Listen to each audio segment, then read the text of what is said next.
Continuamos, então, agora. Vamos chamar agora, apresenta a professora Luciana, e ela vai fazer sua autodescrição, mas eu já deixo a pergunta para ela. Luciana, qual a relevância da área de artes visuais no Instituto Benjamin Constant? É para você, responde.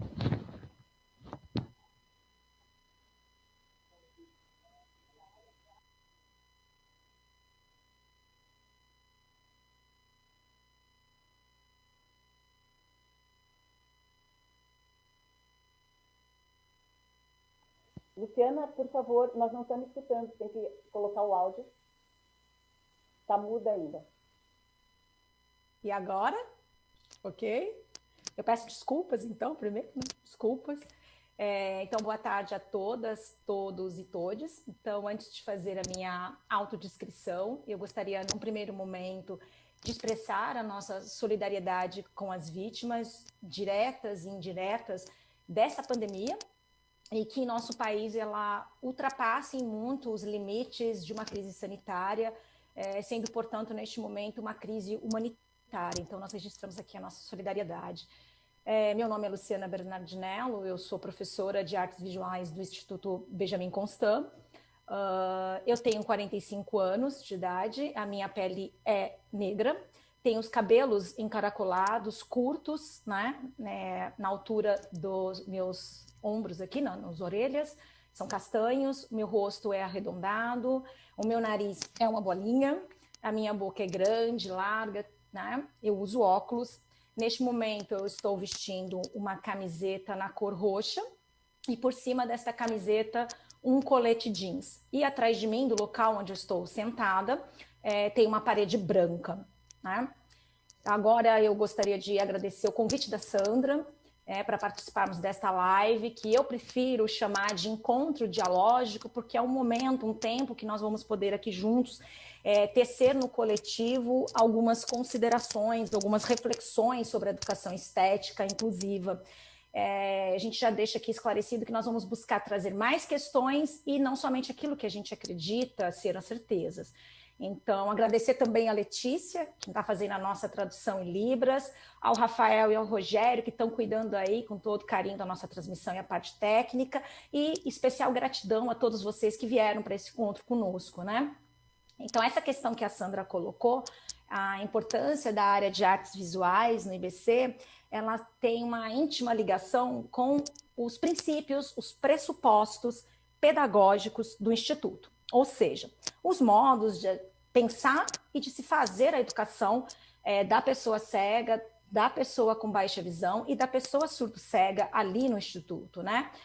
De um modo muito resumido, por conta do nosso tempo aqui, eu posso dizer, né, que esses pressupostos, enquanto elementos gerais e essenciais da nossa proposta pedagógica, da área de artes visuais ali no IBC, é uma reflexão coletiva, conjunta, né, de quais caminhos nós podemos utilizar para estar rompendo com a lógica hegemônica da prepotência, né, de desconsiderar as potências do outro, né, como bem foi colocado aí no vídeo pela professora Glorinha, né, é uma prepotência que acaba por reforçar estigmas sociais de falta, de ausência, de incapacidades, que revela para a gente brutalidades, né? As expectativas sociais que são completas de discriminações, de opressões, de violências que querem adaptar corpos considerados inadequados às relações sociais e às mais diversas atividades, como, por exemplo, a das próprias linguagens das artes visuais, como a escultura, o desenho, a pintura, o design, a fotografia, a computação, a performance, a instalação, entre outras linguagens aí das artes visuais.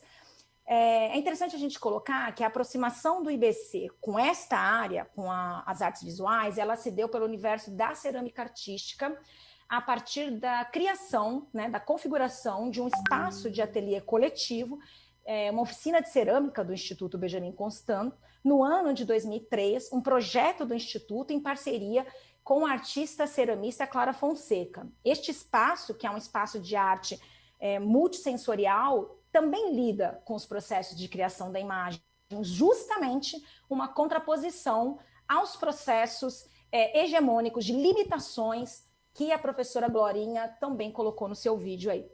São limitações que são impostas às pessoas cegas, às pessoas com baixa visão, às pessoas surdo-cegas, em atividades de imaginação e criação e produção de imagens, né? Então, a área de artes visuais ali no IBC é um espaço de formação de pessoas, de formação do ser humano, pelo ser humano, no ser humano. Onde nossos fazeres, nossos saberes e quereres não coloquem essas diferenças e essas singularidades como desigualdades, mas sim como possibilidades, potencialidades de transformação de si mesmo e das próprias relações sociais.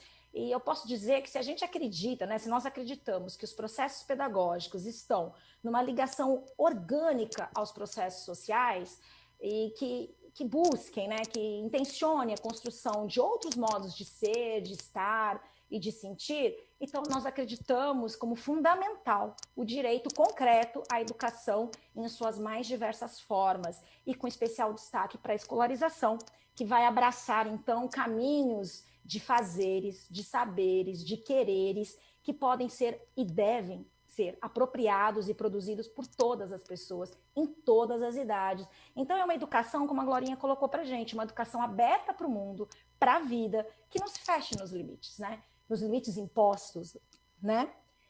Por isso, precisamos permanentemente, né, diariamente, assim como em outros momentos históricos do IBC, continuar e seguir abrindo horizontes, possibilidades e principalmente contestações, né? Isso implica em quê? Isso implica em ações pedagógicas que vão colocar no centro do processo pedagógico os saberes, os fazeres, os afetos, os quereres de cada pessoa ali do Instituto, dos educandos e dos educadores.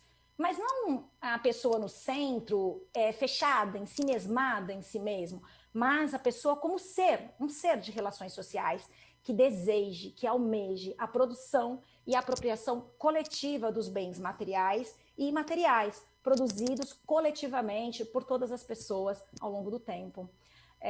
Aqui tem uma questão fundamental nesse ponto, que é a relação entre a teoria e a prática, que é a praxis. As práticas sociais de nossos alunos, de nossos educandos, de nossos educadores, elas podem e fazem parte da base dos processos formativos. E o que isso significa? Bom, isso significa que na área de artes visuais, a educação estética, que tem, entre outros assuntos, o tema das cores, que é o que a gente vai trazendo aí na nossa conversa de hoje, por exemplo, que está já presente no cotidiano de todos nós e também dos nossos educandos, que é uma questão que não é indiferente, porque ela está presente neste cotidiano. E que, extraída dessas realidades sociais, transita entre a particularidade e a universalidade, que transita, mas que transborda deste particular para o geral e vice-versa, né? Então, por exemplo, vou dar um exemplo. Quando um educando nosso, quando um educador, um educando, escolhe ir ao cinema, né? Que é uma linguagem das artes visuais. Então, ele escolhe ir ao cinema, fruir esteticamente um filme que tem as cores como recurso poético e estético. Eu vou dar o exemplo da trilogia das cores do cineasta polonês Kiełowski, que é um filme que, de certa forma, ele vai colocar as cores, né, empregar as cores como um caráter de devir, de possibilidades, mas que exige intensa e ativa participação do espectador, né? É interessante a gente pensar, lembrar que os títulos originais destes 3 filmes que compõem essa trilogia das cores é em francês e são os nomes das cores: Blue, Blanc e Rouge, né? E de tantos aspectos aí para essa fruição estética dessa trilogia, o nosso educando, o nosso educador poderia questionar, então por que a tradução em língua portuguesa no Brasil vai trazer aí a liberdade azul, a igualdade é branca e a fraternidade é vermelha, né? Então, para caminhar nessas questões, este educando, este educador, ele precisaria saber sobre o quê? Sobre as cores da bandeira da França, a relação que essas cores têm com o processo revolucionário da França do século XVIII, entre outras coisas, já que essa trilogia, né, vai dialogar diretamente, é uma produção que dialoga diretamente com a comemoração ao bicentenário da Revolução Francesa e com o início da União Europeia no final dos anos de 1980, mas que os filmes não param por aí, né? A fruição estética vai exigir mais. Então, eu vou fazer com vocês um exercício aí para a gente pensar nessa questão das cores, né? Vamos pensar na imagem do filme. Eu vou descrever a imagem e você vai literalmente imaginar. Vamos pensar então numa imagem da cena do filme A Liberdade é Azul. O filme foi produzido em 1994. Então a cena que eu vou descrever é essa. A personagem principal é uma pessoa branca, aparenta ter por volta de 30 anos, uma mulher de cabelos curtos, né, escuros, lisos, que veste um traje de banho também escuro, né? Ela se encontra de perfil e ela está segurando com as suas duas mãos na borda de uma piscina e jogando o seu corpo para trás na água, né? Essa água e toda a luz, né, que aparece nesse ambiente, que incide nesse ambiente, é azul, né? A cor azul, então, ela marca as relações desta personagem, dos ambientes, dos objetos, das narrativas, a tal ponto da cor tornar-se um personagem, né? Isso ele vai colocando, né, o cineasta, o Kieslowski, ele coloca isso no filme todo, nos 3 filmes, né, com azul, com branco e com o vermelho. Então, as cores, elas vão nos apontar para as questões sobre a vida, sobre a própria dialética da vida, né? É uma opção estética, poética do cineasta que vai trabalhar pelo caminho estético das cores em cada um desses filmes e vai trazer, então, os valores revolucionários em provocação sobre a vivência, a eficácia desses valores revolucionários na sociedade capitalista contemporânea. Mas as cores, elas vão transbordar essa materialidade para atingir as questões gerais da existência humana. Então, a questão da vida, da morte, do amor, a rejeição, a liberdade, a igualdade, a fraternidade. Então, esses 3 filmes, eles também, nessa fruição estética, vai fazer com que esse educando, esse educador, transite através das cores do particular para o geral e do geral para o particular. Tem uma outra experiência estética que eu poderia colocar aqui como exemplo, outra produção das artes gráficas que, no nosso entender, no meu entender, vai nos trazer também isso, essa transição do particular para o universal, relacionado com as cores, e que é fabulosa para o tema que nós estamos tratando aqui, que é a educação estética inclusiva, que é um livro que tem como título O Livro Negro das Cores. Ele é um livro de autoria de 2 artistas venezuelanas, a Menina Cotin, que é a escritora, e a Rosana Faria, que é a ilustradora. E este livro, né, essas autoras aí, essas artistas, elas nos põem a pensar sobre as cores em diálogo com a nossa riqueza multissensorial, né? É um livro, assim, fantástico, né? Por quê? Porque nos coloca que os saberes sobre as cores, né, ela não é somente um processo físico, mecânico, onde as cores são propriedades físicas dos objetos. É muito menos uma exclusividade subjetivista, vamos dizer assim, de um processo mental. Por exemplo, para a gente entender melhor, se eu perguntar para você agora, né, fazer um exercício, uma brincadeira com você agora, e pedir para que você diga para mim o que vem à sua mente quando eu falo a palavra, a cor vermelha. Vermelho. Né? Pensa aí um pouquinho. O que vem à sua mente quando eu digo a palavra, a cor vermelho? Né? As representações, as imagens mentais que se formam, que se formaram aí na sua mente, elas estão ligadas, intimamente ligadas às associações construídas socialmente. Ou seja, as cores não possuem mesmo uma representação exclusiva da percepção visual. Né? O personagem principal do nosso livro, vou fazer um outro exercício com vocês aí. Ele chama Thomas, né, desse livro, né? E ele vai, então, mostrar pra gente como é que ele percebe o vermelho, né? Então, vamos pensar, eu vou descrever a imagem, você vai literalmente aí imaginar. Neste livro, aparece, nessa página que eu tô pensando aqui, que eu vou descrever para vocês, áudio descrever para vocês, neste livro, aparece, nesta página, vai aparecer 2 morangos, né? Formato de 2 morangos lá. Estão desenhados, e com uma textura em relevo, né? Passar o dedo lá, tem uma textura em relevo. O morango que está mais à frente, no primeiro plano, está mais próximo da gente que está olhando, e por isso também é maior de tamanho. O segundo morango está no segundo plano e também é menor de tamanho, né?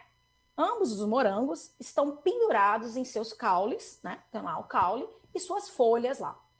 Bom, qual é o destaque, então? O destaque é que a página é escura, né? Não tem cores. A página toda é escura, né? No livro físico, todas as páginas deste livro são escuras, né? E aí você vai ter as imagens em relevo e a descrição desta imagem, o sentimento do Thomas para com essa imagem em braille e em tinta para quem não leu braille. Então, como é que o Thomas coloca a descrição dessa imagem, da questão do vermelho, da cor vermelha para a gente? Ele coloca assim, ó, o vermelho é azedinho como o morango e doce como a melancia, mas dói quando aparece no joelho machucado. É bonito, não é? Mas em algum momento da nossa vida, que todo mundo já experimentou um pouquinho do azedinho do morango. Quem conhece morango já experimentou o azedinho do morango. E já experimentou também o doce da melancia. Tenho certeza que a maioria, muitas vezes, quando era criança e até agora, né, pouco tempo atrás, já experimentou a dor de um joelho ralado, né? Que dói, não é mesmo? Então, mas isso não quer dizer que as outras percepções, aí, as outras sensações que o Thomas está trazendo, sejam substitutas das informações da percepção visual das cores. Não é isso. Não é uma falsa ideia de substituição de função de órgãos pares. Não é que o tato substitui a visão, como quando um rim substitui o outro, por exemplo. O que as vivências do Thomas nos traz neste livro é que não perceber as cores visualmente não é impeditivo para não falar, não sentir, não saber, né? Não querer aprender sobre elas, né? Então, não é um aprender também apenas verbal, apenas pela palavra, mas sim pela multissensorialidade, pelas relações sociais, como acontece com todos nós, com todas as pessoas, porque tanto o conceito quanto as ideias ligadas, associadas às cores, são construções sociais partilhadas, compartilhadas pela nossa cultura, né? Então, para a pessoa que enxerga, não é diferente, né? As cores vão ganhando significado por meio das texturas, dos aromas, dos gostos e do próprio repertório aí construído socialmente. E a educação estética inclusiva possibilita a apropriação, o aprofundamento, o alargamento, a produção deste repertório social, né? Que está no social e que vai fazer parte da subjetividade, vai fazer parte da particularidade e vice-versa. A construção social multissensorial dos significados é condição ontológica, e ainda que a pessoa cega não vivencie uma experiência visual das cores, trazer o universo das cores para o cotidiano dos nossos educandos dos educadores do IBC é um caminho de educação inclusiva, porque ele já está presente no cotidiano, né? Então, assim como Thomas, todos nós temos as percepções, né? E aí táteis, auditivas, olfativas, gustativas, sinestésicas, emocionais, afetivas, que são mobilizadas para que a gente caminhe das percepções sensoriais para as percepções sensíveis das cores, né? Então, a nossa área ali no IBC, ela vai reconhecer os corpos como potências perceptivas, como criações contínuas, né? Por quê? Porque nossos sentidos, eles são humanizados ao longo da nossa vida inteira, né? Então, os órgãos da nossa individualidade, da nossa subjetividade, o ver, o ouvir, o cheirar, o sentir, o degustar, o pensar, o amar, o desejar, eles existem em suas formas humanas porque são sociais, porque provém das nossas relações com outras pessoas.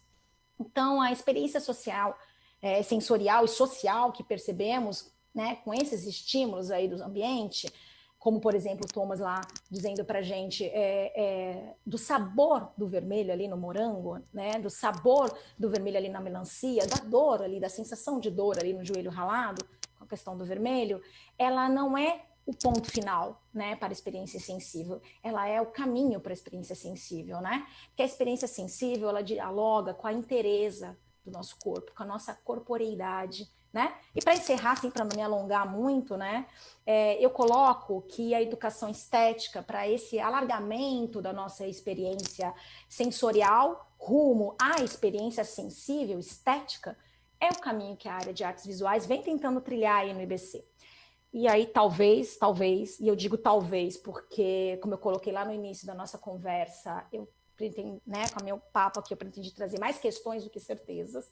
Talvez esteja aí a relevância, Sandra, da nossa área de artes visuais dentro do Instituto. Agradeço a sua pergunta.